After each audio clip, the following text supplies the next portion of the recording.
అని వాళ్ళకి పరిచయం చేసే భాగ్యం దయచేయమని అడుగుతున్నాం నాయన. ప్రభా వారిలో ఉన్నటువంటి వాళ్ళకి రక్షణ వారికి కలుగు చేసే భాగ్యం మేము దయచేయమని అడుగుతున్నాం నాయన. మారు మనసు కలుగు చేసేటట్టుగా అట్టి రీతిగా వాళ్ళకి మేము ప్రకటించే భాగ్యం మా యొక్క చిన్న సంఘానికి దయచేయమని అడుగుతూ ఉన్నాం నాయన. ఇదిగా ప్రభా బిడ్డల ప్రభా ఎన్నో వ్యయ ప్రయాసాలకు వచ్చి ప్రభా ఎంత వేడి అయినా ప్రభా ఎండ అయినా ప్రభా మీరు నడిపించిన విధానం బట్టి వందనాలు ప్రభా. వాళ్ళ యొక్క ప్రార్థన విన్నపాలన్నీ కూడా మీ దృష్టిలో పెడుతున్నాం నాయన. ఎందు నిమిత్తం అయితే వచ్చి ఉన్నారా ప్రభా యొక్క విన్నపాలు ప్రభా సరైన కాలంలో సరైన సమయంలో వారికి సరైనటువంటి సమాధానం కలుగజేయమని అడుగుతూ ఉన్నాము నాయన. ప్రభా ఎక్కడెక్కడైతే మీ యొక్క సెలవుల్లో మీటింగ్స్ ప్లాన్ చేస్తూ ఉన్నారు నాయన, ఆ మీటింగ్స్ నిమిత్తం ఇప్పుడే మరి చాలామంది సిద్ధపాటు ప్రార్థనలు చేస్తూ ఉన్నారు నాయన. వారితో కలిసి మేము ప్రార్థిస్తూ ఉన్నాం నాయన. ఆ యొక్క ప్రార్థనలు ఆ యొక్క సమావేశాలు ఎటువంటి ఆటంకాలు లేకుండా అన్యులు ఎక్కువగా విని మారు మనసు పొందే భాగ్యం దయచేయమని అడుగుతున్నాం ప్రభా. ఎక్కడెక్కడైతే ఇప్పుడు ఆరాధన జరుగుతూ ఉందో ఆరాధన అంతట్లో కూడా సహాయం దయచేయమని అడుగుతూ ఉన్నాం నాయన.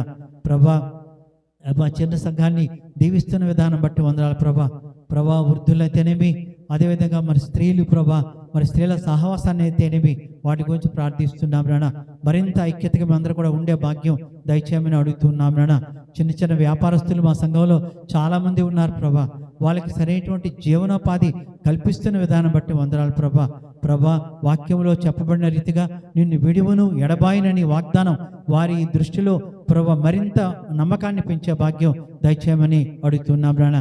ఇదిగా యొక్క ఆదివారం సమయాన్ని మరి పాస్టర్ గారి ద్వారా ఏ వాక్యాన్ని అయితే మేము వినబోతున్నామో ఆ వాక్యానుసార జీవితాన్ని మాకు దయచేయమని అడుగుతున్నాం నాన్న. ఇక్కడ మరి సాక్ష్యాలు చెప్పేవాళ్ళు, అదేవిధంగా పాటలు పాడేవాళ్ళు, విజ్ఞాపన ప్రార్థన చేసేవాళ్ళు, స్తుతి ఆరాధన చేసేవాళ్ళు, ప్రతి నిమిషంలో ప్రతి ఒక్క కార్యక్రమంలో మీరే ఉండి నడిపించమని మా ప్రభువును ప్రేష్ఠుని యేసుక్రీస్తు పేరట అతి వినయంతో ప్రతిబాలి వేడుకొంచున్నాం మా తండ్రి, ఆమేన్. వాక్య భాగము చదివి వినిపించిన తల్లిగారు లలిత కుమారి బెహర గారు, అదేవిధంగా విజ్ఞాపన ప్రార్థనలు నడిపించిన సంఘ అధ్యక్షులు ప్రియులు అనిల్ మాస్టర్ గారు, ఇరువురికి కూడా ప్రభు నామంలో వందనాలు తెలియజేస్తాం. మరి సమయంలో స్తుతి ఆరాధన వెళ్లే ముందు సాక్ష్యాల కొరకు సమయం ఇస్తూ ఉన్నాను. దేవుడు మీ జీవితాల్లో, మీ కుటుంబ జీవితంలో చేసినటువంటి మేలులు ఏవైతే ఉన్నాయో వాటిని సంఘం ఎదుట సమయాన్ని బట్టి క్లుప్తంగా పంచుకోవాలని మనవి చేస్తూ సమయాన్ని మీకు ఇస్తూ ఉన్నాను. జనవరి 1 నుంచి ఇప్పుడు ఏప్రిల్ వరకు దేవుడు తన కృప చేత మనలందరినీ క్షేమంగా కాచి కాపాడి సజీవ లెక్కలో ఉంచి తన సన్నిధికి వచ్చి ప్రార్థన చేసుకోవడానికి మనందరికీ సమయం ఇస్తున్నారు. అంటే నా సాక్షి దేవుడు ఎల్లప్పుడూ నాకు కృప చూపిస్తా ఉన్నారు. ఒక మాట మీకు చెప్తాను. ఇప్పుడు ప్రతి క్రైస్తవ సంఘానికి ఈ సంఘం మన సంఘం ఒక రిజిస్ట్రేషన్ అంటూ ఉంటుందట, ప్రతి సంఘానికి కూడా. మరి మన సంఘం ఉంది అంటే మనం ఎప్పుడు కట్టామో ఎవరి ద్వారా కట్టామో రిజిస్ట్రేషన్ ఉంటుంది. మరి అది ఎవరి దగ్గర ఉన్నదో మనకు తెలియదు. మన చర్చి మనమే కట్టాము. అప్పుడున్న పెద్దలు మరి ఎవరి ద్వారా కట్టించారో, ఎప్పుడు కట్టించారో, ఏ అధికారం వల్ల కట్టించారో ప్రతిదీ రిజిస్ట్రేషన్ ఉంటుందట. అది ప్రతి ఒక్కరు చూపించాలి. ఇక ముందు కాలంలో అటువంటి బయటకు రాబోతున్నాయి గవర్నమెంట్ ద్వారా. ఆ రిజిస్టర్ లేకపోతే ఆ సంఘం నడిపించబడదట, నడిపించకుండా లాక్ చేస్తారన్నమాట. దాని మీద క్రిమినల్ కేసులు కూడా ఉంటాయంట అని నేను విన్నాను. దయచేసి మన సంఘం యొక్క రిజిస్ట్రేషన్ కాగితాలు ఎక్కడున్నాయో మన సంఘ పెద్దలు జాగ్రత్త ఇప్పటి నుంచే రెడీ చేసుకుంటే మంచిది. ఎవరైనా మన దగ్గర అడిగినప్పుడు వెంటనే చూపిస్తే ఏ బాధ ఉండదు. చూపించకపోతే మన మీద కొంచెం క్రిమినల్ కేసులు పెట్టడానికి రెడీగా ఉన్నారు. ఆల్రెడీ వెస్ట్ గోదావరిలో స్టార్ట్ చేశారు క్రిమినల్ కేసులు పెట్టడం. దయచేసి ఒకసారి అందరూ వింటారని, దీని గురించి యాక్షన్ తీసుకుంటారని కోరుతున్నాను. హల్లెలూయా. దేవుని నామాన్ని బట్టి మీ అందరికీ వందనాలు. దైవజనులకి, ఇక్కడున్న పెద్దలకి నా యొక్క వందనాలండి. నా సాక్ష్యం ఏంటంటే, మార్చ్ 21కి బాబు పుట్టాడు. 4 కేజీలు.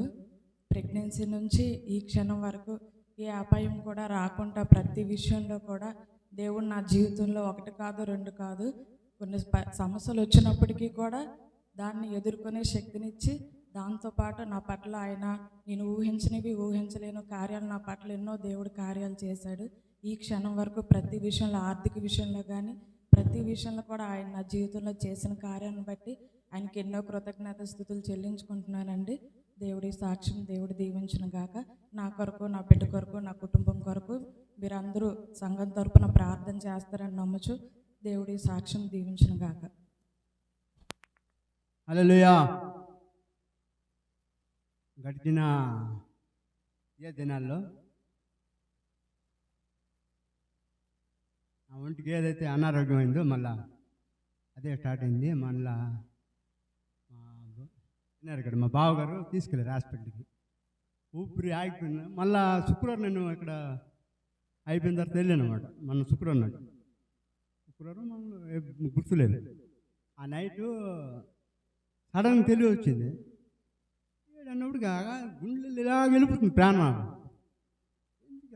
నిరుడు అలాగైంది. అయితే ఏటవుతుంది మరి ఇలా ఈ రాత్రి మరి కష్టం బతకడం అనుకున్నాను. అలాగ నిద్ర పట్టి 1:30-2 వరకు అలాగ మేల్కొని ఉన్నాను. నా మట్టుకు నాలో నేను ప్రార్థన చేసుకొని ఉదయం లేచింది అనుకున్నాను. అప్పుడు నాకు కొంచెం ధైర్యం వచ్చింది అనమాట. నిరుడు అలాగే జరిగింది ఈ సంవత్సరం మళ్ళీ అలాగా. ఈసారి అయితే మరి ఆటో మరి ఉండదన్నమాట.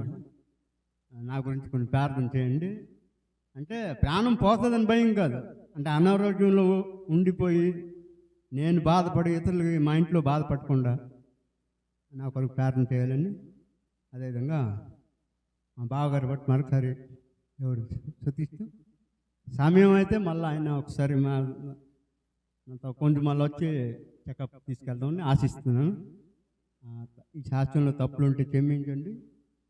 చిన్న సాక్షి దేవుడు దీవించను కాదు. అందరూ నిలబడదాం. నిలబడి తల ఉంచి కళ్ళు మూసుకుందాం. స్తుతి ఆరాధనలోకి వెళ్దాం. మనందరికి వచ్చిన పాటే ఆంధ్ర క్రైస్తవ కీర్తన పుస్తకంలో నుండి 794వ పాట, యెహోవా నీ నామము ఎంతో బలమైనది. పల్లవి మొదటి చరణం, రెండవ చరణం, తిరిగి చివరి చరణం, 3 చరణాలు మాత్రమే స్తుతి ఆరాధనలో మనం పాడదాం. గమనించాలని మనం చేస్తూ ఉన్నాను. అందరూ కూడా తల ఉంచి కళ్ళు మూసుకుందాం. మనందరికి వచ్చిన పాట కనుక చప్పట్లు కొడుతూ కలిసి ప్రభు నామాన్ని మనము స్తుతి చేద్దాం.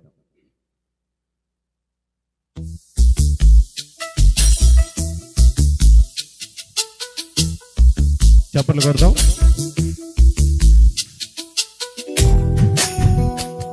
అందరికి వచ్చిన పాట కనుక కలిసి పాడదాం. ఆంధ్ర క్రైస్తవ కీర్తన పుస్తకంలో 794.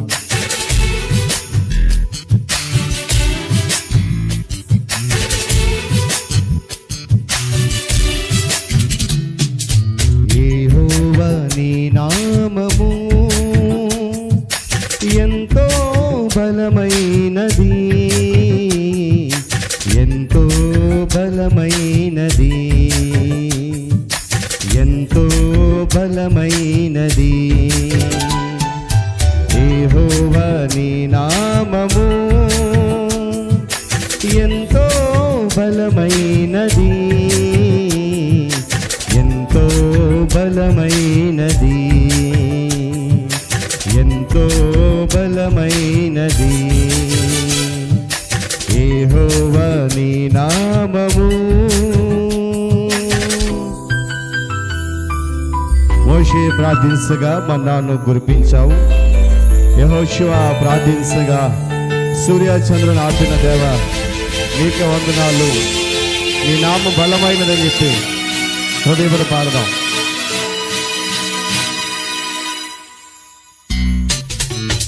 ఏమిటే ప్రార్థించగా మన్నాను కురిపించితివి.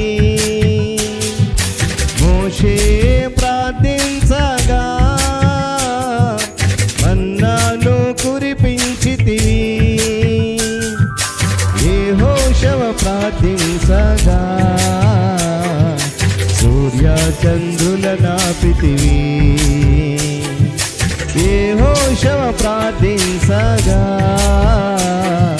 సూర్య చంద్రుల నాపితివి. యెహోవా నీ నామము ఎంతో బలమైనది. చెప్తామా? ఎంతో బలమైనది, ఎంతో బలమైనది. యెహోవా నీ నామము. నీ ప్రజల పక్షముగా యుద్ధములు చేసిన దేవా, అగ్నిలో పడవేసిన వారు భయము లేకుండా ఉన్నారు. అంత బలమైనది నామం అని చెప్పి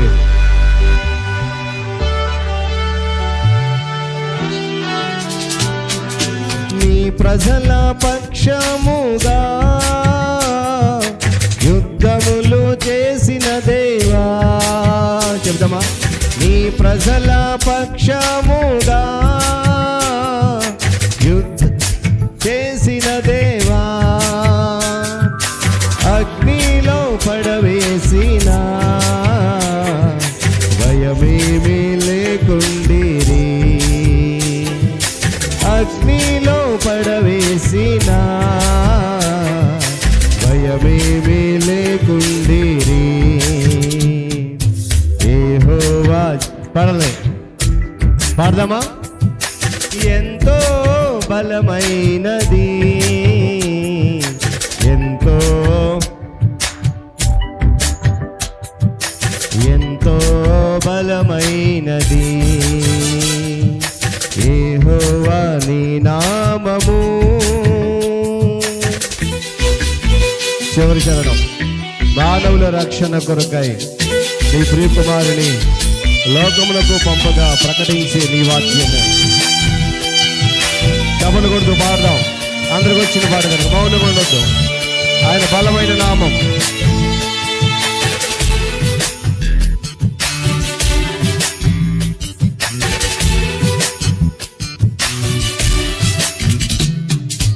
మానవుల రక్షణ కొరకై నీ ప్రియ కుమారుని, మానవుల రక్షణ కొరకై నీ ప్రియ కుమారుని భూలోకమునకు పంపగా ప్రకటించే నీ వాక్యము. భూలోకమునకు పంపగా ప్రకటించే నీ వాక్యము. యెహోవా చెప్పాలి, పాడాలందరూ. ఎంతో బలమైనది, ఎంతో బలమైనది, ఎంతో బలమైనది. యెహోవా. హల్లెలూయా. స్తోత్రం, స్తోత్రం. దేవానికి వందనాలు. హృదయపరంగా చప్పట్లు కొడుతూ తల ఉంచి కళ్ళు ఉంచుకుందాం. ఆమేన్. హల్లెలూయా. ఎంతో బలమైనది. ప్రార్థన చేద్దాం. తలలో ఉంచి కన్ను మూసుకొనండి. ఆయన నామము ఎంతో బలమైనది. ఆయన భక్తులు ప్రార్థించినప్పుడు ప్రకృతిని సహితము శాసించగలిగేటువంటి శక్తిని ప్రభు ఇచ్చాడు. ఆయన ప్రజల పక్షాన యుద్ధము చేసిన దేవుడు. అగ్నిలో పడవేసిన, సింహానబోనులో వేసిన ఎలాంటి భయము లేకుండా ఉన్నారు. ఆయన మానవుల రక్షణ కొరకై తన కుమారుని పంపినప్పుడు ఈ లోకమంతా కూడా సంచరించి ఆయన దేవుని ప్రేమను, ఆయన వాక్యాన్ని ప్రకటించే అంత బలమైన నామం అది. ఈరోజు ఆ నామమును కలిగి ఉన్న మనం ఎంతో ధన్యులం. వాక్యం ధ్యానమును వెళ్లే ముందు ఎవరికొరు పరిశీలన చేసుకుందాం. ఈరోజు సిద్ధపడి వచ్చిన నీవు నేను దేవుని వాక్యము ఏదైతే మన హృదయాలను తాకబోతుందో, దేవుని వాక్యము ఏదైతే మనతో మాట్లాడబోతుందో, పరిశుద్ధాత్మ శక్తి ఏదైతే నిన్ను తాకబోతుందో, ఈరోజు నువ్వు అందుకొరకు సిద్ధపడి వచ్చావా లేదా అని ఎవరికి వారమే పరిశీలన చేసుకుని వాక్య సందేశం కొరకు సిద్ధపడదాం. దేవుడు గడిచిన దినాల్లో అద్భుతమైన మాటలు మనకు వినిపింపజేశాడు. తిరిగి మరలా ఈ పరిశుద్ధ దినములో మరొక శ్రేష్టమైన అవకాశాన్ని ప్రభు మనకి ఇచ్చాడు. మరలా వారిని జ్ఞాపకం చేసుకుందాం ప్రభు వాక్యాన్ని. ఎంతోమంది మనకు తెలిసిన వారు, జ్ఞానవంతులు, ధనవంతులు, ఐశ్వర్యవంతులు, తెలివి గలవారు, వారెవరికీ ఈ సమయాన్ని చూడడానికి అవకాశం లేదు. అయినా కూడా ఎందుకు పనికిరాని, అర్హత లేని, యోగ్యత లేని మనందరినీ, మన సంఘాన్ని ప్రభు ప్రేమించాడు. అందును బట్టి మనం ఎంతగానో ఆయన నామానికి కృతజ్ఞతలు చెల్లించవలసిన వారు ఉన్నాం కనుక ఆయన బలమైన నామములో ఆయన మాటలు వినడానికి మరొకసారి మన హృదయాన్ని సంసిద్ధతతో ముందుకు నడిపించుదాం. ప్రభు వైపు చూద్దాం. మన హృదయాన్ని ఆయన శిలువ వైపు కేంద్రీకరించి ఉంచుదాం. మహాగణుడును మహోన్నతుడైన మా తండ్రి, మరొకసారి నీ పాద సముఖమునకు వస్తున్నాం. నిజమే, నీ నామం ఎంత బలమైనది తండ్రి, ఎంత ఘనమైనది, ఎంతో నా తండ్రి ఆరాధించడానికి యోగ్యమైనది నీ నామము. అలాంటి నీ నామములో ఈ పరిశుద్ధి నాన్న మేమున్నాం నాయన. ఇదిగో మేము చేసిన స్తుతి ఆరాధన నీ చేతికి అప్పగిస్తున్నాం నాయన. మేమంతా ఆ పాట మేము హృదయపూర్వకంగా పాడాం. నిజమే, నీ భక్తులు ప్రార్థన చేసినప్పుడు నాయన ప్రకృతిని శాసించగలిగేటువంటి శక్తిని వారికి ఇచ్చావు, ఆపగలిగావు. నీకు స్తోత్రాలు. అదేవిధంగా నీ ప్రజల పక్షాన యుద్ధం చేసిన దేవుడవు. ఈరోజు నా లోకములో మేము అపవాది యుద్ధం చేస్తున్నప్పుడు, మా పక్షాన పోరాడుతున్నప్పుడు మేమే భయము లేకుండా ముందుకు సాగడానికి మా మార్గము సరళము చేస్తున్నందుకే స్తోత్రాలు నాయన. మా రక్షణ కొరకు నీ ప్రియకుమారుని త్యాగం చేశావు. ఈ లోకానికి పంపించినప్పుడు ఆయన ప్రకటించిన నీ వాక్యము, నీ ప్రేమను విని నీ సన్నిధిని మేము నాయన స్వీకరించిన నాటి నుండి నేటి వరకు నాయన ప్రేమలో కొనసాగుతున్నాం. మరి ఈ దినాన మరలా నీ ప్రేమ కలిగిన మాటలు వినడానికి సిద్ధపడుతుండగా ఇదిగో నీ దాసుడు బలహీనుడు వట్టివాడు నీ పక్ష నిలబడబోతూ ఉన్నాడు. నీ సెలవు చాటును మరుగుపరిచి చేరవచ్చిన నాతో మాతో నీ బలమైన మెల్లనైన స్వరంతో మాట్లాడండి. మీరు మాట్లాడే మాటలు వినగలిగే చెవులను, గ్రహించే మనస్సును ప్రతి ఒక్కరికి దయచేయండి. నా నోటి మాటలు మందరి హృదయ ధ్యానములు కేవలము నీ దృష్టికి మాత్రమే అంగీకారములుగా ఎంచుకునమని యేసుక్రీస్తు వారి పరిశుద్ధ నామములో ఈ స్తుతి ఆరాధన సమర్పిస్తున్నాను మా తండ్రి. ఆమేన్. నిశ్శబ్దం కూర్చుందాం.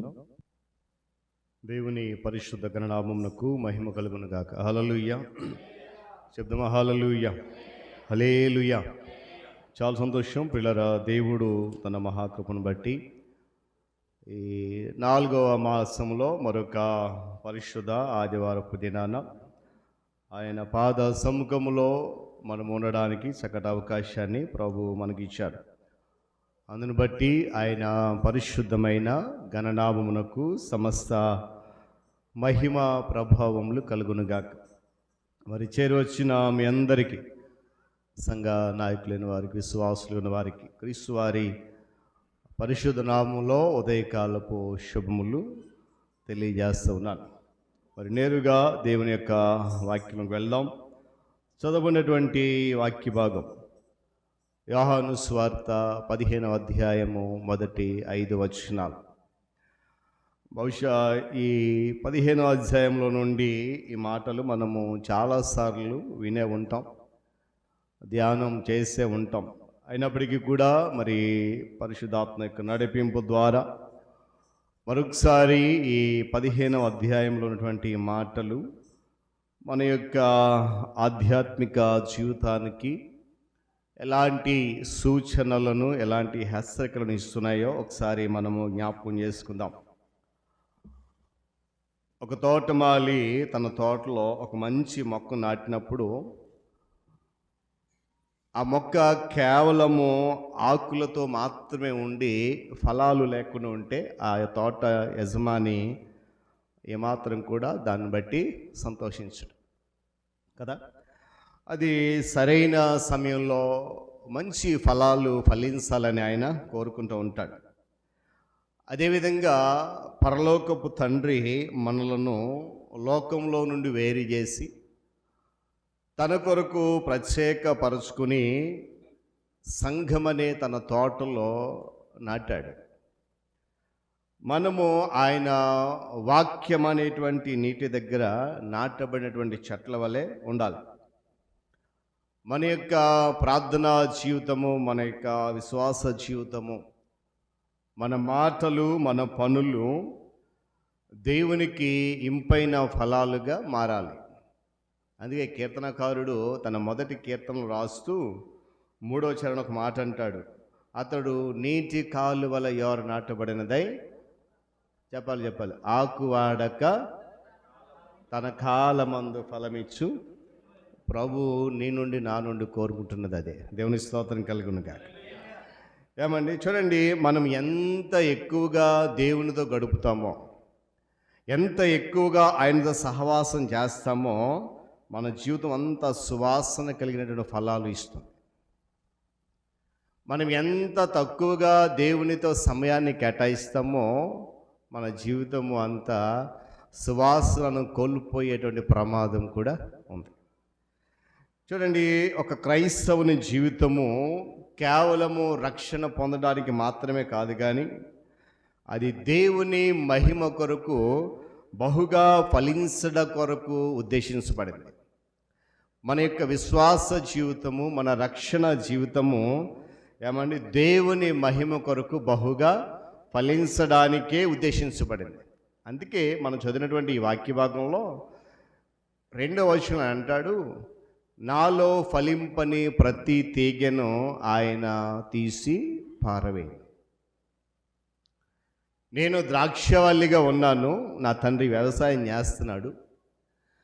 ఆ వ్యవసాయం చేసేటువంటి వ్యవసాయకుడైన తండ్రి అయిన దేవుడు తాను నాటినటువంటి ద్రాక్షవల్లిలో ఉన్నటువంటి ప్రతి తీగే కూడా బహుగా ఫలించాలి అనేటువంటి ఆశ కలిగి ఆయన ఉన్నాడు. నేను గడిచిన దినాల్లో కూడా ఈ మాట నేను జ్ఞాపకం చేశాను. ఏంటి ఆ మాటనంటే, మన యొక్క క్రైస్తవ ఆధ్యాత్మిక జీవితంలో ఇంచుమించుగా ఒక 20 సంవత్సరాలు లేక 30 సంవత్సరాలు అనుకోండి. ఈ 30 సంవత్సరాల విశ్వాస జీవితంలో ఏనాడైనా మనకి ఆలోచన వచ్చిందా? ఏ ఆలోచన? ఫలించాలి ప్రభు కొరకు. ఏమండి, బహుశా నేను అనుకుంటా ఉన్నాను, ఆ ఫలించాలి అనేటువంటి ఆలోచన ఏమండి మత్సుకైనను మనలో లేదేమో. ఫలవంతమైనటువంటి క్రైస్తవ జీవితం ఉండాలని ప్రభు కోరుకుంటున్నాడు అనేటువంటి ఆలోచన మత్సుకైన మనలో లేదేమో అనిపిస్తూ ఉంటుంది కొన్నిసార్లు. ఎందుకనంటే మన యొక్క ప్రవర్తన విధానం చూస్తున్నప్పుడు, మన యొక్క జీవిత విధానాన్ని మనం పరిశీలన చేసుకున్నప్పుడు, ఎవరో మనల్ని ప్రశ్నించడం కంటే కూడా మనల్ని మనమే ప్రశ్నించుకునే విధంగా మన క్రైస్తవ విశ్వాసం ఉన్నదనేది నేను గ్రహించగలుగుతూ ఉన్నాను. ఇక్కడ నాటబడి వేరు పారాలి అని చెప్పి నేను ఒక వాక్యం జ్ఞాపకం చేసింది. ఏ చెట్టు అయినా సరే ఫలించాలి అని అంటే ముందు ఏం చేయాలంటే అది మంచి నీటి ఊటల దగ్గర నాటబడాలి. దేవుడు తన సంఘం అనేటువంటి తోటలో మనం నాటి ఇంచుమించుగా 30 సంవత్సరాల నుండి వాక్యమని తన నీరుతో మనల్ని కడుతూ ఉన్నాడు. అయినా కూడా మనం ఫలించట్లేదు అని అంటే గల కారణం ఏంటంటే, ఆయన సంఘం అనే తోటలో నాటబడిన మనము ఫలించడానికి ఇష్టపడట్లేదు. ఫలించడానికి ఇష్టపడకపోవడం గల కారణం ఏంటంటే, వాక్యం అనే ఆయన నీటిని ప్రతి దినము పోస్తున్నా కూడా ఆ నీటిని మనము పీల్చడానికి ఇష్టపడట్లేదు. ఏదైనా మొక్క నాటినప్పుడు మనం నీరు పోసినప్పుడు ఆ నీరు దాని వేళ్లకు వెళ్ళి ఏమండి ఫలభరితంగా మారుతుంది. ఈరోజు వాక్యం అనే నీరు మన చెవుల వరకే వస్తుంది, కానీ అది మన హృదయపు లోతుల్లోనికి వెళ్ళట్లేదు. అందుకొరకే మన జీవితాలు ఫలవంతమైన జీవితాలుగా ఉండట్లేదు. ఆ విషయాన్ని మనం గమనించాలి. చూడండి, మనకు తెలుసు కదా, మన ఇంటి ముందు నాటినటువంటి ఏ చెట్టు అయినా ఒక 4 రోజులు నీరు పోయిపోతే చెప్పాలి ఎండిపోతాయి. ఏమండి, అందులో మరి ఎలాంటి సందేహం లేదు. అలాగే దేవుని యొక్క వాక్యం అనే నీటి కాలువలు ఎవరైనా మన జీవితం నాటబడాలి. ఏమండి, ప్రతిదినం వింటున్నాం, సెల్ ఫోన్ ద్వారా వింటున్నాం, టీవీ వర్తమానం ద్వారా వింటున్నాం, శుక్రవారం ఆరాధనలు వింటున్నాం, ఆదివారం ఆరాధనలో కూడా వాక్యం అనే నీరు మనకు పోయబడతా ఉంది. కానీ ఫలించలేకపోతున్నాం. గమనించాలి. మన ఆత్మీయ వేర్లు వాక్యములు ఎంత లోతుగా వెళ్తే మన జీవితం అంత బలంగా ఉంటుంది.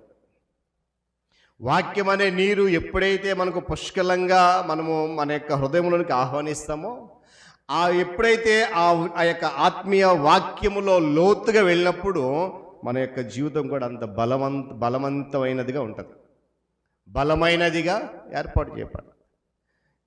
గమనించాలి. చూడండి, ఇక్కడ మనం చదివిన వాక్య భాగంలో ద్రాక్షవల్లిలో అనుసంధానం కావాలట. మనం అంటే ఆయనలో అంటు కట్టబడి ఉండాలి. కారణం ఏంటంటే ఆ ద్రాక్షవల్లిలో ఏ తీగ ఫలించదో ఏమండి, ఆ తీగను ఆయన ఏం చేస్తాడు, తీసి పారవేస్తాడు బయట. గమనించాలి. చదవబడిన వాక్య భాగం మరొకసారి మీరు జాగ్రత్తగా ధ్యానం చేద్దాం.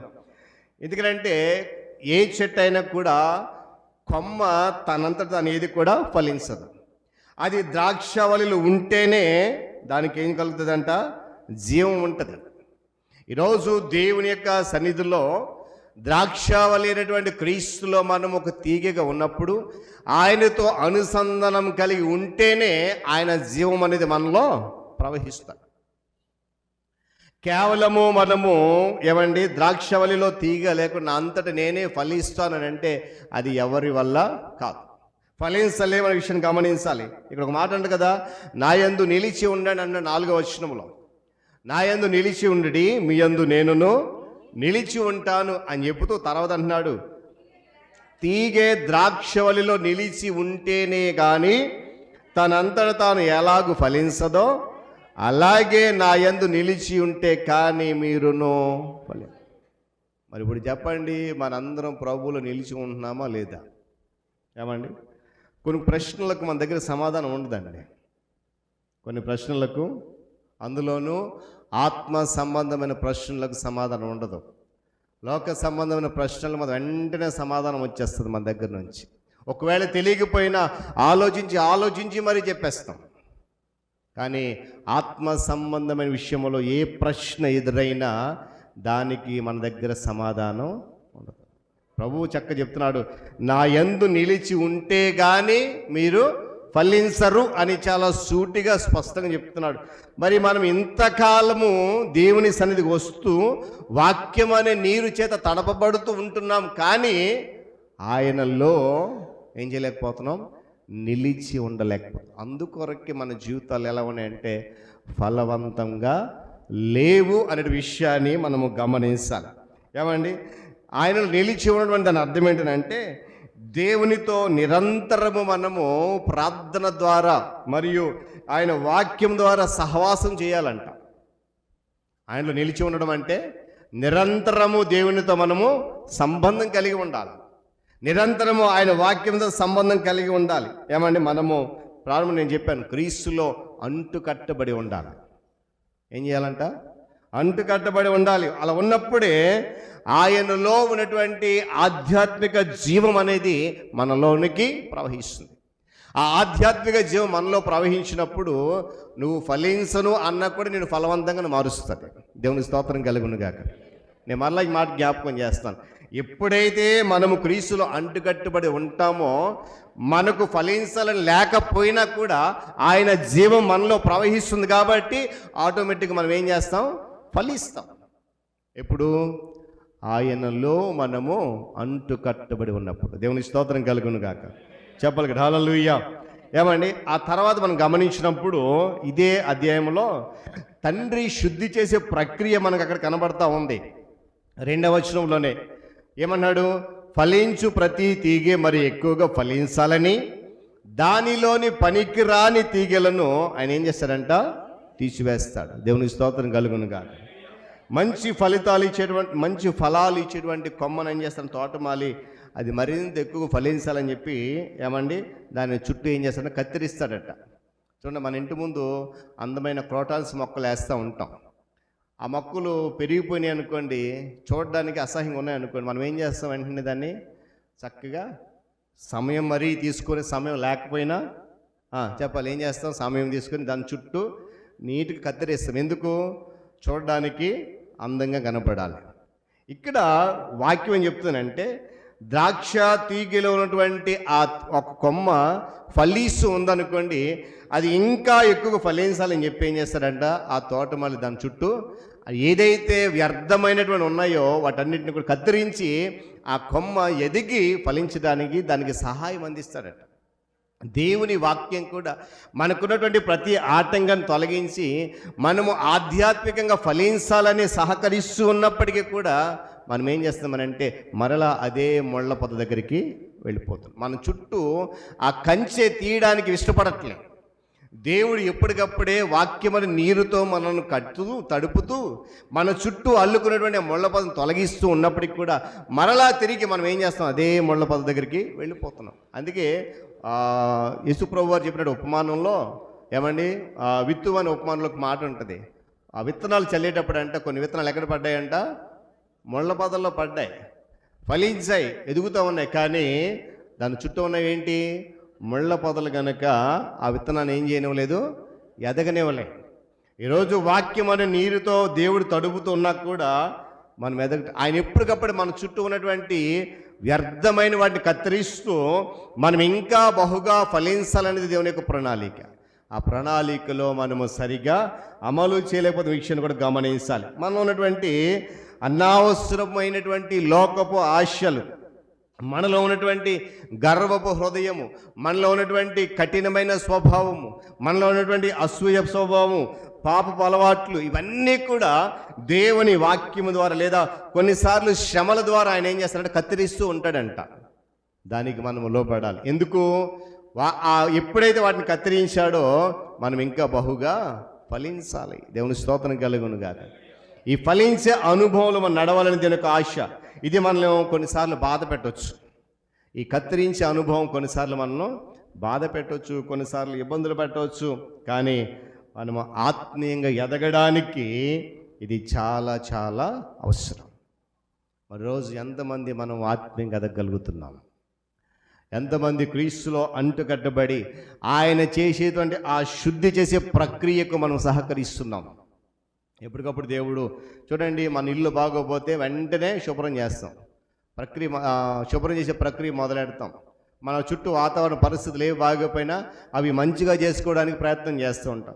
అదే దేవుడు కూడా తన సంఘమును నాటిన మనలను ఎప్పటికప్పుడు ఎదగాలని చెప్పి ఏం చేస్తున్నాం, మన చుట్టూ ఉన్నటువంటి ప్రతికూల పరిస్థితులన్నిటిని కూడా కత్తిరించి ఆత్మీయంగా ఎదగడానికి ఆయన మనకు ఒక మంచి అవకాశాన్ని ఇస్తున్నాడు. కానీ మనం ఏం చేస్తాం తెలుసా, అవకాశాన్ని దుర్వినియోగం చేస్తున్నాం.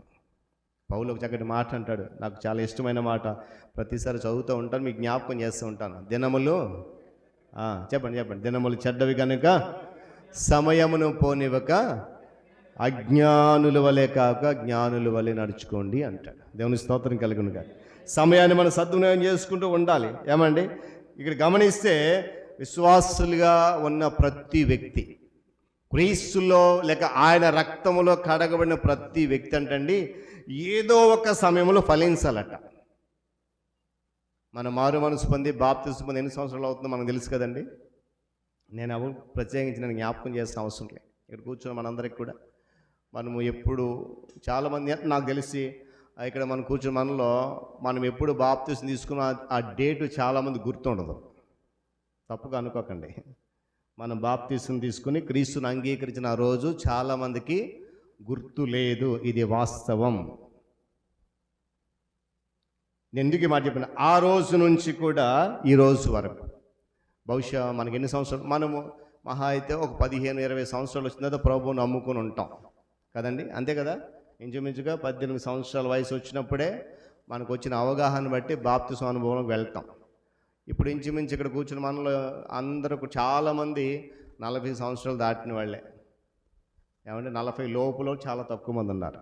అని ఎందుకు మాట చెప్తున్నాను, జ్ఞాపకం చేస్తానంటే ఆనాటి నుండి అనగా క్రీస్తును సొంత రక్షకునిగా అంగీకరించిన నాటి నుండి నేటి ఈ సమయం వరకు ఎప్పుడైనా నేను ఫలించాలి ప్రభు కొరకు అనే ఆలోచన మనలో లేకపోతే ప్రభు ఏం చేస్తానంటున్నాడు చెప్పాలి, ఏం చేస్తానంటున్నాడు, తీసి పారేస్తానంటున్నాడు. ప్రతి విశ్వాసకి ఆలోచన ఉండాలట, ఏదో ఒక సమయంలో నేను ఫలించాలి. కారణం ఏంటో తెలుసా, ప్రభు అందుకే కోరుకుంటున్నాడు. ఆయన మనకు మరలా ఎందుకు అవకాశం చూడండి, మనలను భూమి మీద నుండి తీసివేయడానికి దేవునికి చెప్పాలి ఒక క్షణం చాలు, కానీ ఆయన పని చేయట్లే, ఒక అవకాశం ఇస్తున్నాడు. ఏంది మరి, సరే ఇప్పుడైనా ఫలిస్తాడేమో. గతంలో ఒక మాట జ్ఞాపకం చేశాను నేను, ఏమండి, ఒక ద్రాక్ష చెట్టు కొరకై ఉపమానం చెప్పినప్పుడు దీనివల్ల ఈ భూమి అంతా కూడా ఏమైపోతుంది, నిస్సారం అయిపోతుంది. కానీ ఏం చేయాలా, తీసే దీన్ని. అప్పుడు ఆ తోటమాలి అంటాడు, అయ్యా చెప్పాలి ఒక సంవత్సరం ఉండని. దేవుడు మనకు ఎన్ని సంవత్సరాల నుంచి అవకాశం ఇస్తున్నాడో ఫలించాలని, ఎన్ని సంవత్సరాల నుంచి మనకు ఎదురు చూస్తున్నాడో ఆయన ఫలించాలి. అందుకని విశ్వాసిగా పిలువబడుతున్న మనము ఏదో ఒక సమయంలో ఫలించకపోతే దేవుని యొక్క సహనాన్ని మనం పరీక్షిస్తూ ఉంటే వాక్యం చెప్తున్నట్లుగా పనికి రాని ప్రతి తీగని ఏం చేస్తాడు, ఆయన తీసి పారేస్తాడు. అందులో ఎలాంటి సందేహం లేదు. దేవునికి స్తోత్రం కలుగును గాక. గమనించాలి ఏమండి, ప్రతి విశ్వాసి ఏమని కొద్దిగానైనా ఫలించాలి. అలాగ ఫలించకపోతే ఏమండి, మనము నిజంగా క్రీస్తులో కొమ్మలుగా లేము అన్నమాట. కొంచెమైనా ఫలించాలి, లేదు అని అంటే మనము ద్రాక్షవల్లి అయిన క్రీస్తులో కొమ్మలుగా ఉండట్లేదు, వేరుగా ఉంటున్నాం. వేరుగా ఉంటే వచ్చే ఫలితం కూడా అక్కడ చూడండి, 5వ వచనం చదవండి, చివరి భాగం. ఫలించును, నాకు వేరుగా ఉండి మీరేమీ చేయలేరు. దేవునికి వేరుగా ఉండి మనం ఏమీ చేయలేం. అందుకొరకే ఎంతో కొంత ఫలించాలనేది ప్రభు యొక్క ఆశ. ఏమండి, అపోస్తలుల గారు అంటాడు, ఆయన ఎందుకు ఆలోచన చేస్తున్నాడంటే అంతటను అందరూ మారు మనసు పొందాలని. అదేంటి పాస్టర్ గారండి, మనం ఎప్పుడో 30 సంవత్సరాల క్రితం మారు మనసు పొందాం కదా, మంచిదే. మరి మారు మనసు తగిన ఫలాలు ఫలించామా? ఇదే యోహాను సువార్తలో క్షమించాలి మత్తయి సువార్తలో బాప్తిస్మం ఇచ్చి యోహాను ఒక చక్కటి మాట అంటాడు. ఒకసారి తీసిన వారు చదివితే మత్తయి సువార్త 3వ అధ్యాయంలో చదవండి. అదే,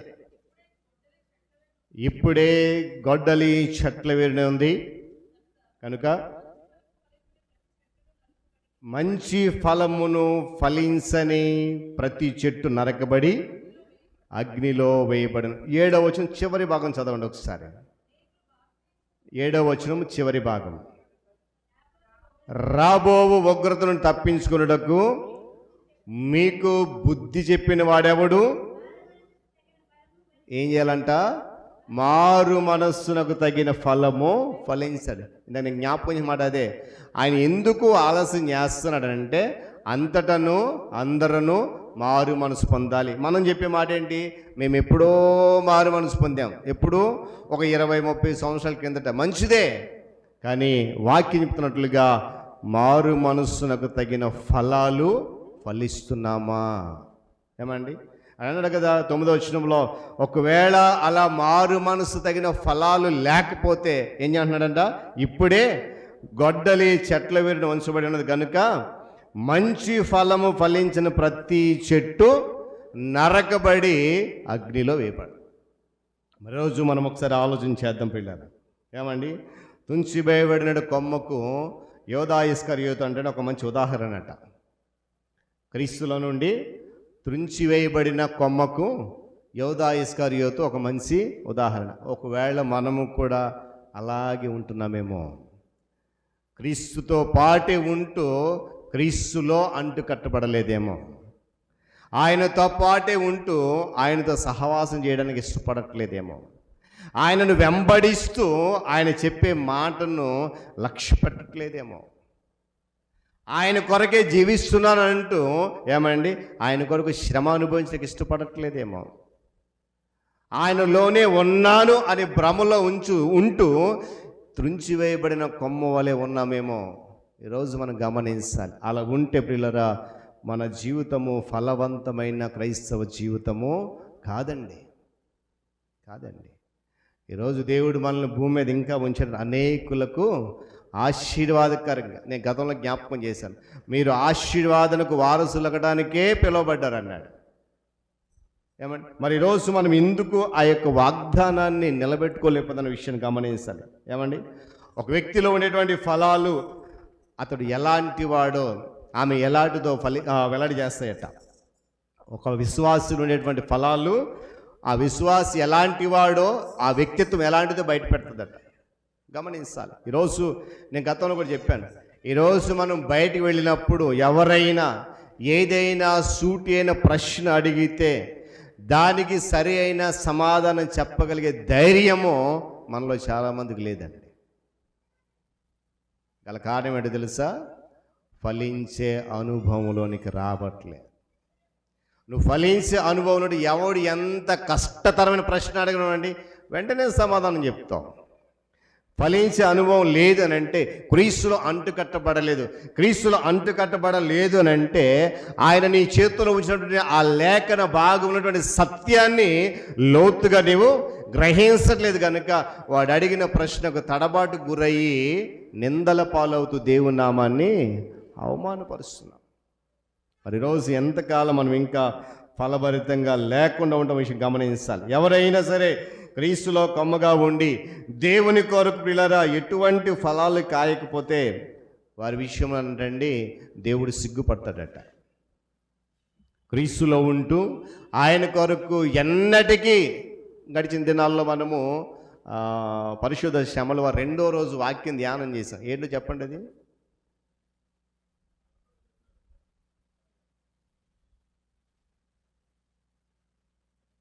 తిరగండి.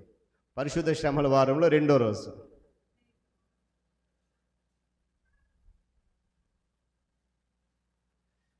చక్కటి మాట. ఇప్పుడే మనం అలా వెళ్తున్నాం, ఈ వాక్యం బయటకు వెళ్ళడం అవసరం లేదు. శపించబడిన చెట్టు గురించి కదా.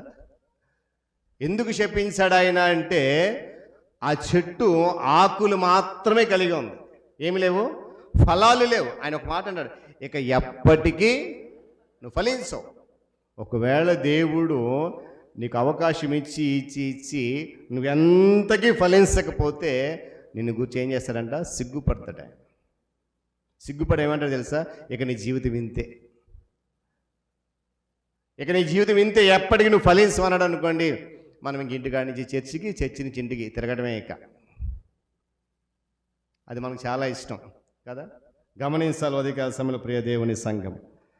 ఆయన ఉపయోగించే కత్తెర ఏంటనంటే ఏమండి, ఈ కత్తెర క్రమశిక్షణకు, దిద్దుబాటుకు, కష్టాలు, ఇబ్బందులు, రకరకాల బాధలు ఇవన్నీ కూడా ఆ కత్తెరను ఆయన ఉపయోగించినప్పుడు ఆయన మన హృదయాలను, మన మనస్సులను, మన పరిస్థితులను, అనుభవాలను అన్నిటిలో కూడా పనిచేస్తూ అనవసరమైన ప్రతి దాన్ని కత్తిరిస్తూ వెళ్ళిపోతూ ఉంటాడంట మన జీవితాల్లో.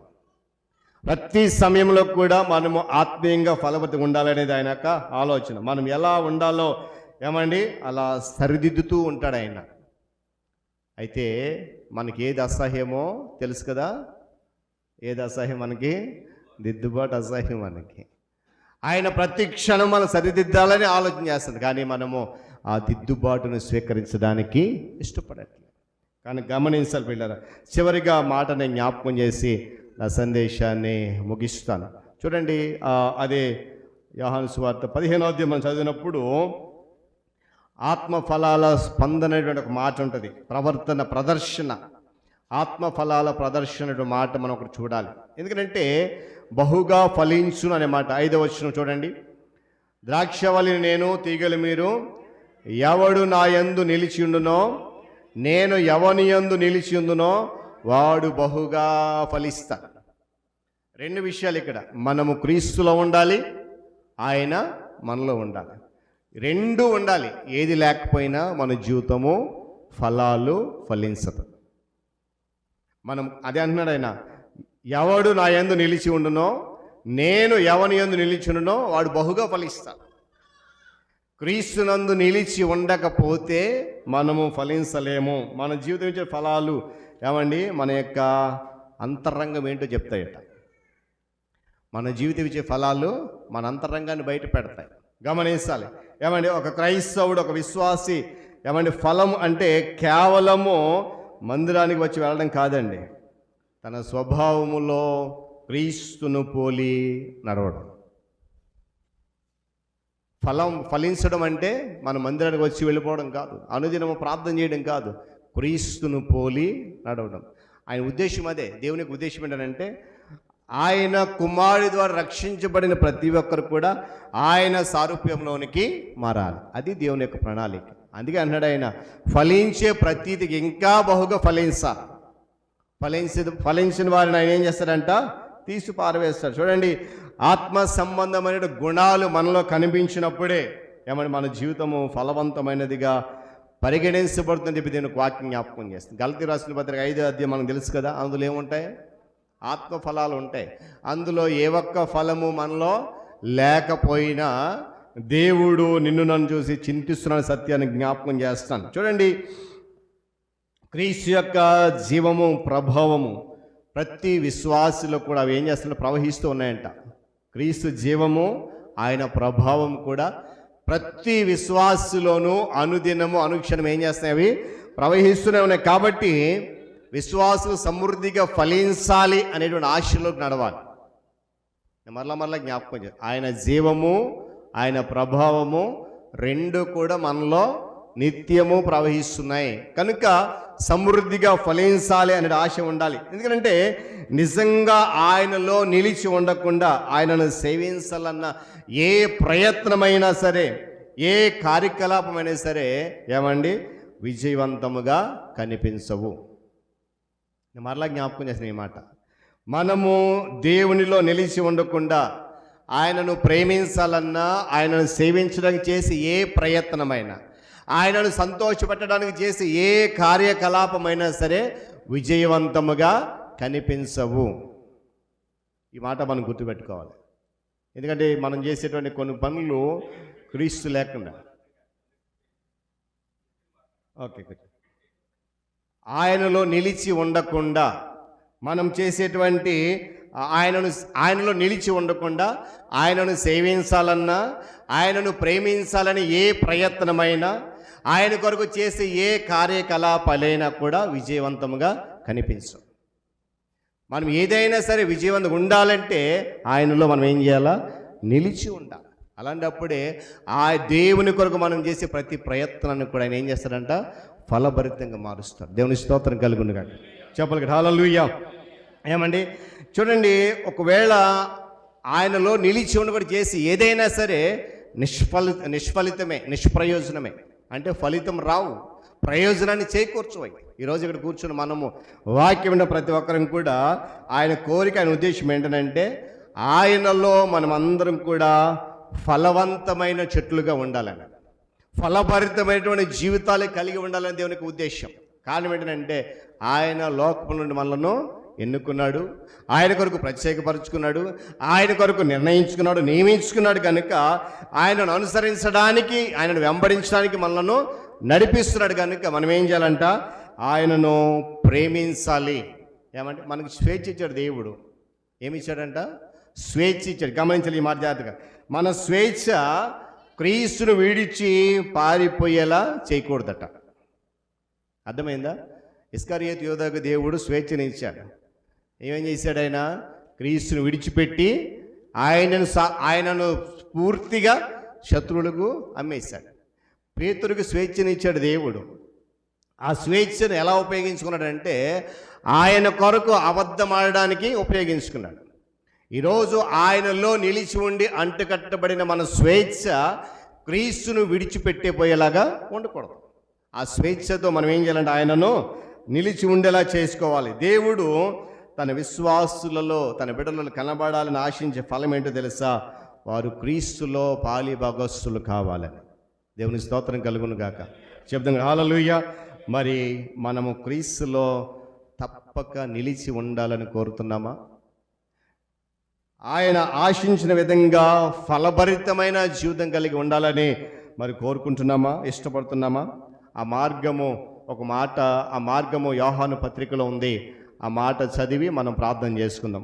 మొదటి యోహాను పత్రిక 2వ అధ్యాయము 24వ వచనం గమనించినప్పుడు ఏమండి? అయితే మీరు మొదటి నుండి దేనిని వింటిరో అది మీలో నిలువనీయుడి. మీరు మొదటి నుండి వినినది మీలో నిలిచిన ఎడల మీరు కూడా కుమారుని యందును తండ్రి యందును నిలుతురు, నిత్య జీవము అనుగ్రహించుననున్నదియే ఆయన తానే మనకు చేసినటువంటి వాగ్దానం. దేవుని స్తోత్రం కలుగును కాక. కనుక ఆయన సత్యాన్ని మనలో ఉండనివ్వాలి. ఏమండి, ఆ సత్యాన్ని నమ్మడంలో కొనసాగాలి. అప్పుడే ఫలవంతమైన క్రైస్తవ విశ్వాస జీవితం మనము కలిగి ఉంటాం. కనుక ఒకవేళ ఇప్పటికీ కూడా ఫలించాలి క్రీస్తు కొరకు అనేటువంటి ఆలోచన లేని ఎవరైనా ఉంటే కనుక ఈరోజు దేవునికి వాక్యం సూటిగా వారిని మాట్లాడుతున్న మాట ఏంటంటే, ప్రభు కొరకు ఫలించాలి.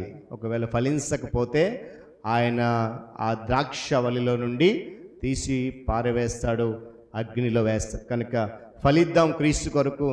లోకాశలు విడిచిపెట్టి, లోక సంబంధం ప్రతి దాన్ని విడిచిపెట్టి కేవలము ప్రభు కొరకే ప్రయాసపడదాం.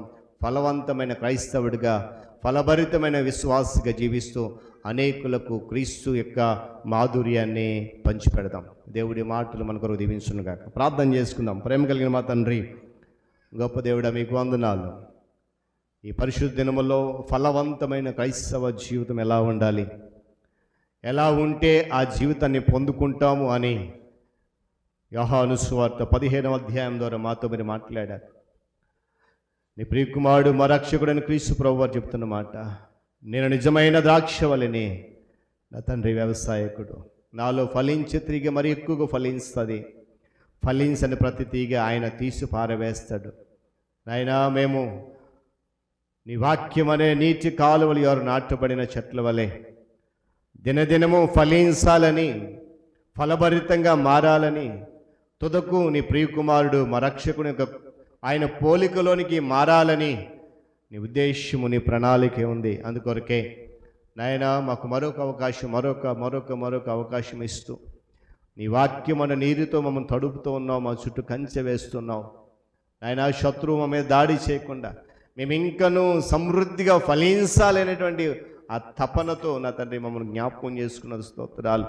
అయితే ఒకవేళ ఇంకాను మేము ఫలించని చెట్ల వల్లే ఉండిపోతున్నామేమో, ఇది నాని విన్నా నీ వాక్యమును బట్టి నా తండ్రి మేము ఫలించే అనుభవంలో నడవడం కృప చూపించండి. నాయన, మీరు మమ్మల్ని ఫలించడానికి శుద్ధి చేసే ప్రక్రియ మొదలుపెట్టినప్పుడు ఆ ప్రక్రియకు మేము సహకరించి నాయన, ఆ ప్రక్రియలో మమ్మను నీ చేత శుద్ధి చేయబడి మాలో ఉన్న సమస్య ఉన్న కల్మషమును తొలగించుకోవడానికి నీ సహాయం అనుగ్రహించండి. వెత్తబడిన వాక్యము మేమంతా విన్నాము శ్రద్ధగా, అయితే విని వెళ్ళిపోయే వారంగా కాకుండా ఆ వాక్యాన్ని మరొకసారి నాయన అదిగో అంగీకరించి హృదయంలోనికి, తద్వారా వాక్యము చేత కడగబడి ఫలించడానికి సహాయం అనుగ్రహించండి. ఘనత, మహిమ, ప్రభావం మీరు పొందండి. క్రీస్తు యేసు వారి శక్తి కలిగిన నామములో ఈ ప్రార్థన అడిగి సమర్పిస్తున్నాను మా తండ్రి, ఆమేన్. మంచిది. పెళ్లి సమయంలో సంఘ కానుకలను మనము సమర్పిద్దాం. సంఘ ఉపాధ్యక్షులు ప్రియులు డాక్టర్ లారెన్స్ గారు కానుకలు సేకరిస్తారు. సమయంలో రాజారావు గారు వచ్చి ఒక ప్రత్యేకమైన పాట పాడి వినిపిస్తారు. మనము మన కానుకలను సమర్పిద్దాం. దేవుని స్తోత్రం. హల్లెలూయా. లేదా ఇప్పుడు నేను పాడబోన్నటువంటి పాట మరి అబ్బా అనే అర్థంతో ప్రారంభించబడుతూ ఉంటుంది. అబ్బా అనగా తండ్రి అనే అర్థం. అది అరామిక్ భాషలో ఆ భాష నుండి వచ్చినటువంటి భావంగా గుర్తించాలని మనం చేస్తున్నాను. అబ్బా అన్న సంబోధన వచ్చే సమయంలో తండ్రిని జ్ఞాపకం చేసుకోవాలని మనం చేస్తున్నాను. అబ్బా నీ బిడ్డను నేను, అబ్బా నీ బిడ్డను నేను, అబ్బా నీ బిడ్డను నేను, అబ్బా నీ బిడ్డను నేను, నీ దివ్య రక్తముతో వెలయించి కొనబడిన బిడ్డను నేను, నీ దివ్యాత్మను నా చిన్ని హృదయంలో పొందుకొను జీవించు బిడ్డను నేను, నీ దివ్యాత్మను నా చిన్ని హృదయంతో పొందుకొను జీవించు బిడ్డను నేను. ఎంతో భాగ్యము, నాకెంతో సంతోషం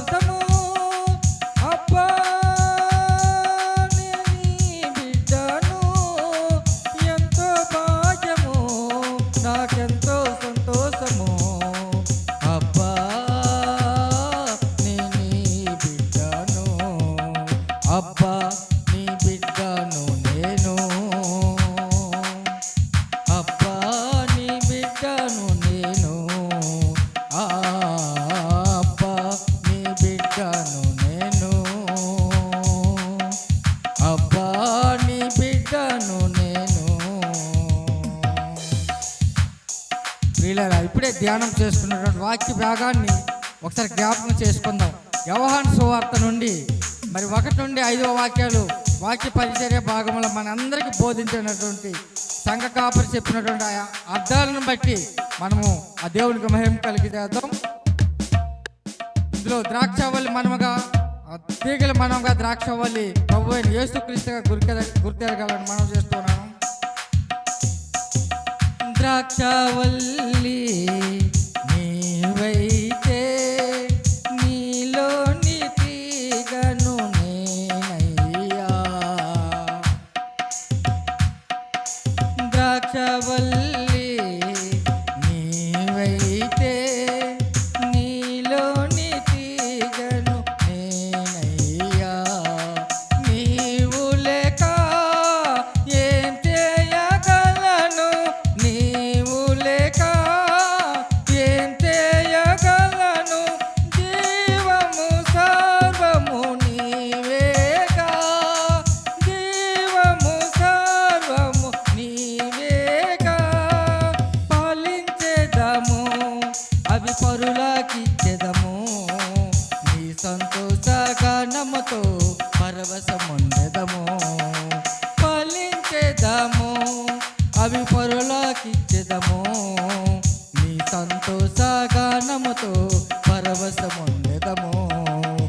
ఎంతో భాగ్యము నాకెంతో సంతోషము, అబ్బా నేను నీ బిడ్డను, ఎంతో భాగ్యము నాకెంతో సంతోషము, అబ్బా నేను నీ బిడ్డను, అబ్బా నీ బిడ్డను నేను,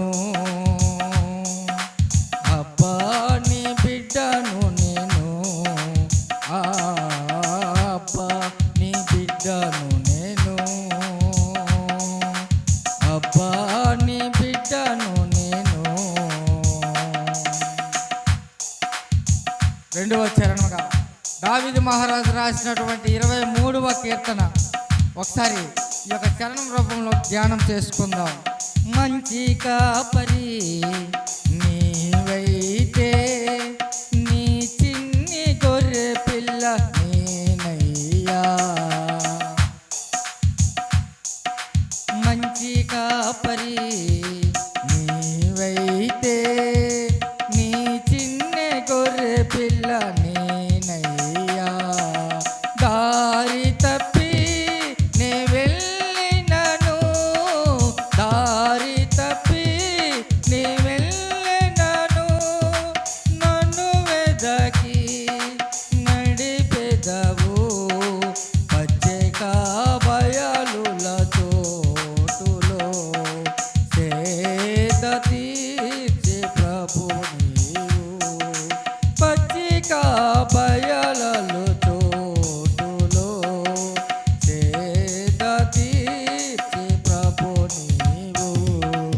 ఎంతో భాగ్యము నాకెంతో సంతోషము, అబ్బా నేను నీ బిడ్డను, ఎంతో భాగ్యము నాకెంతో సంతోషము, అబ్బా నేను నీ బిడ్డను, అబ్బా నీ బిడ్డను నేను, అబ్బా నీ బిడ్డను నేను, అబ్బా నీ బిడ్డను నేను, అబ్బా నేను నీ బిడ్డను. దేవుని స్తోత్రం. హల్లెలూయా. ప్రభు నామానికి వందన చెల్లిస్తూ తన యొక్క పరిశుద్ధ మందిరంలో దేవుడు ఈ విధంగా నివసించే భాగ్యం దేవుడు ఇచ్చినందుకు దేవుని నామానికి మరొకసారి వందనాలు తెలియజేస్తూ ఉన్నాను.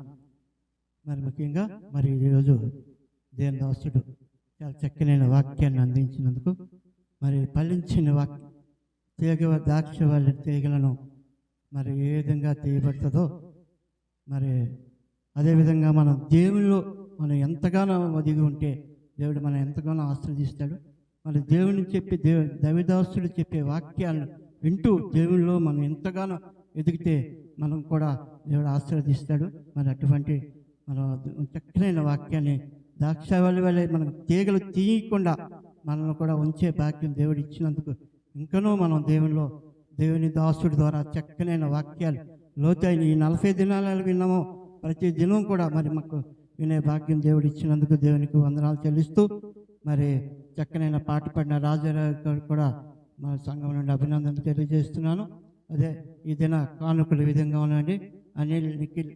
అనిల్ మెషర్ మన మధ్యలో ఉన్న మన సంఘ అధ్యక్షులు అనిల్ గారు, నిఖిల్, అభిషేక్ వాళ్ళ బిడ్డలు కానుక ఇచ్చున్నారు, నెలకు వారి కానుక. అదేవిధంగా హేమలత లారెన్స్ గారు 2000 రూపాయలు కానుక ఇచ్చున్నారు. కానుకల నిమిత్తమే పాస్టర్ గారు ప్రార్థన చేయవలసిందిగా కోరుతుంది. ప్రార్థన చేద్దాం. ప్రేమ కలిగిన మా తండ్రి, మీకు వందనాలు. మరొకసారి మీ పాద సముఖంలోకి వస్తున్నాం. ఇంతవరకు జరిగినటువంటి ఆరాధన క్రమం అంతట్లో మీరు మాతో ఉన్నారు. మరి సమయంలో సంఘ పరిచర్య కొరకు, అభివృద్ధి కొరకు కానుకలు సేకరించబడ్డాయి. సేకరించిన బిడ్డను మీరు దీవించండి, ఆశీర్వదించండి. ఎవరెవరైతే గుప్పిలి విప్పారో విప్పబడిన ప్రతి గుప్పిలిని ఆ హస్తమును మీరు దృష్టించి ఉన్నారు. హృదయాంతరంగంలో నుండి ప్రేరేపించబడి విప్పబడిన ప్రతి గుప్పిలిని మీరు సమృద్ధితో నింపి నడిపించమని ప్రార్థన చేస్తూ ఉన్నాను. నాయన, నెలవారీ కానుకలు, కృతజ్ఞత కానుకలు, ప్రత్యేకమైన కానుకలు ఇందులో ఉన్నాయి. ఇచ్చిన ప్రతి కుటుంబాన్ని, ప్రతి బిడ్డను మీరు దీవించండి. వారి కుటుంబంలో సమృద్ధిని కలుగు చేయండి.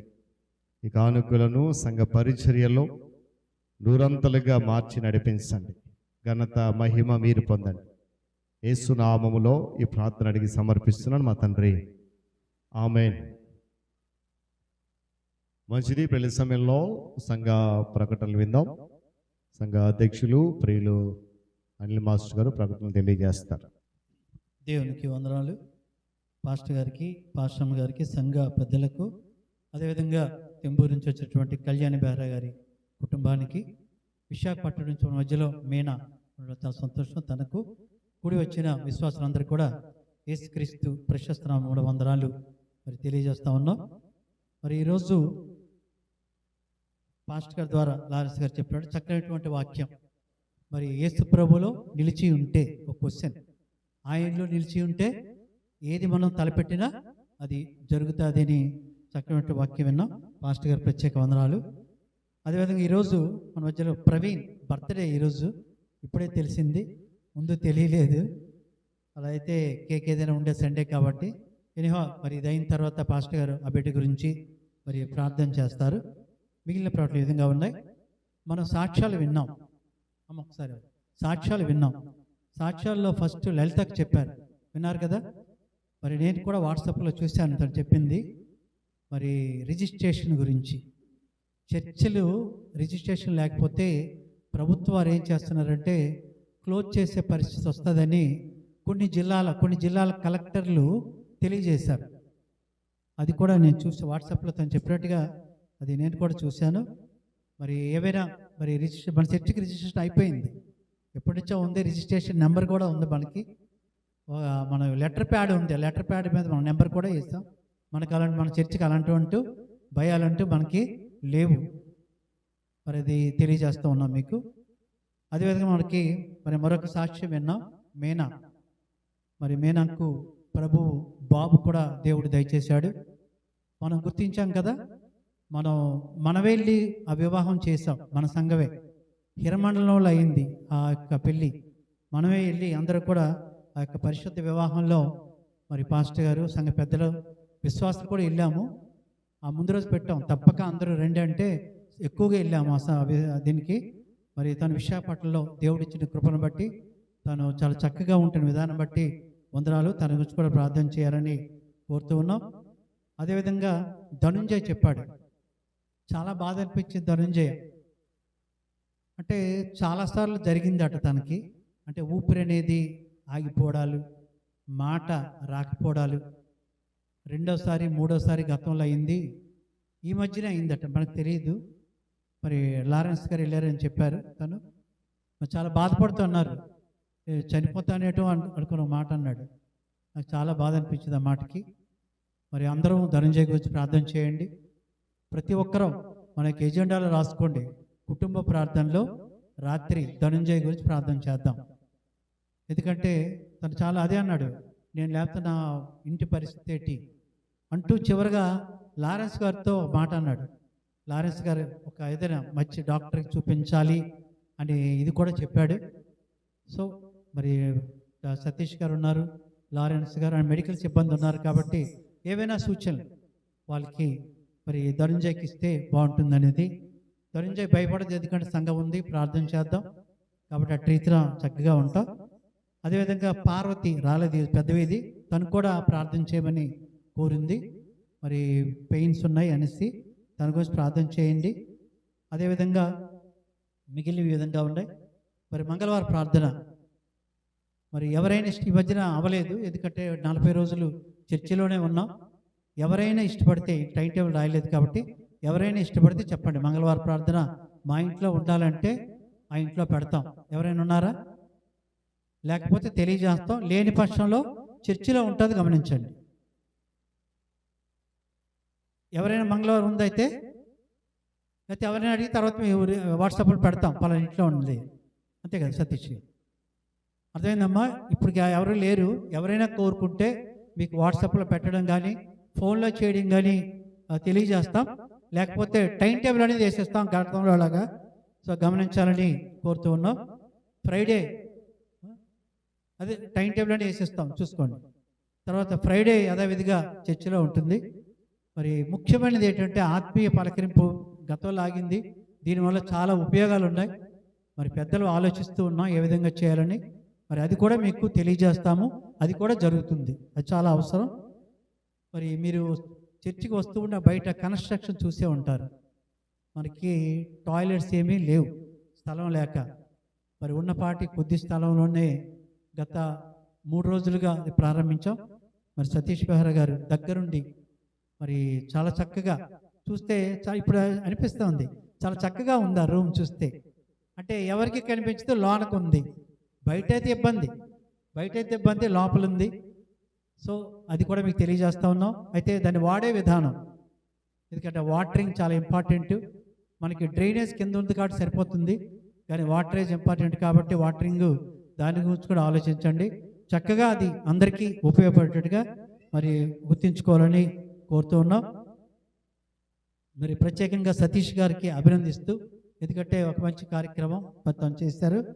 అదేవిధంగా అప్పారా మాస్టర్ గారు, బేరా టీచర్ గారు లేరు, వాళ్ళు మెడికల్ చెకప్ నిమిత్తం విశాఖపట్నం వెళ్ళారు.